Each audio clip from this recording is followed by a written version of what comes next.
सोनूच पप्पा. हा बोल. समजा एका बाजूला मी आहे आणि दुसऱ्या बाजूला लय सुंदर पोरगी आहे. जशी जशी जशी जशी ऐश्वर्या राय सोनूची पप्पा. हा तर मग तर तुम्ही कोणा संग लग्न केलं असतं? हिला माझ्या संग भांडणं करायचं वाटतं. तो संगच लग्न केलं असतं ना. सोनूच पप्पा, जर मी 8-8 दिवस आंघोळ नसती केली, माझ्या डोक्यात अशी बटाबटा वाजत्या आणि अशी ते, तर तुम्ही माझ्या संग लग्न केलं असतं सोनूच पप्पा का तिच्या संग? तरी बी तो संगच केलं असतं. तो डोक्यात वा मारायचं औषध टाकलं असतं, तुला आंघोळ घातली असती, तो नाक साफ केला असतं, तो संगच लग्न केलं असतं. पप्पा, मी जर तुम्हाला सापडलेच नसते तर मग तुम्ही कोणा संग लग्न केलं असतं? मी आडूट्याच दिली असती पेपर मध्ये की अमुक अमुक हरवलेली आहे आणि शोधून तो संगच लग्न केलं असतं. पण सोनूच पप्पा, जर मी जगातच पैदा नसते झाले तर तुम्ही कोणा संग लग्न केलं असतं? अगं तू पैदा नसती झाली तर मग उघड आहे ना, त्या पोरी संगच लग्न केलं असतं ना. तुमच्या नियतीत खोट आहे सोनूची पप्पा. मला वाटलंच होतं तुम्ही त्याच पोरी संग लग्न केलं. हो, ऐका ना. काय रे? आपले शेजारी नाही का, त्यांनी 15,000 रुपयांनी कामवाली बाई ठेवली.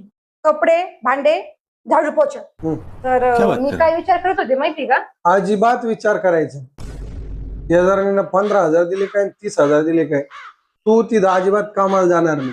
अजिबात धुणं भांडीन झाडू पोछा करणार नाही. मला काय पगार कमी आहे का? आपल्या पोटापुरतं भरपूर पगार आहे मला. उगाच माझी इज्जतीचा कचरा करू नको.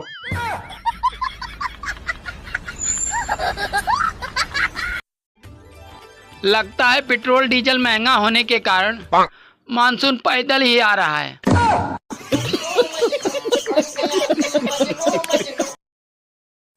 आता पावसाळा सुरू झालाय तर एका फोटोसाठी व्हिडिओसाठी कुठं बी नदी नाल्याला फिरायला जाऊ नका, नाहीतर स्वतःच्या स्टेटस ऐवजी दुसऱ्याच्या स्टेटसला जास्त दिसाल. एक काळजी म्हणून सांगितलं हो, बाकी तुमची मर्जी. मरा. कधीतरी मी हरवले तर तुम्ही काय कराल? काय करणार म्हणजे मी का बसणार आहे का? पेपर मध्ये जाहिरात देईन तुझ्या फोटो सहित. काय लिहिणार त्याच? लिहिणार जो माझ्या बायकोला परत आणील त्याला 20,000 रुपये दंड. अगं दिदूबाई, तुझ्या नवऱ्याला नेमकं झालंय काय? काय म्हणले डॉक्टर आणि कसले आले रिपोर्ट? अगं काही नाही, सगळे रिपोर्ट ना नॉर्मलच आलेत बघ. अगं बाया, सगळे रिपोर्ट चांगलेत म्हणले होते. काय ते पोस्ट मास्टर का काय ते करून बघा ना म्हणाव.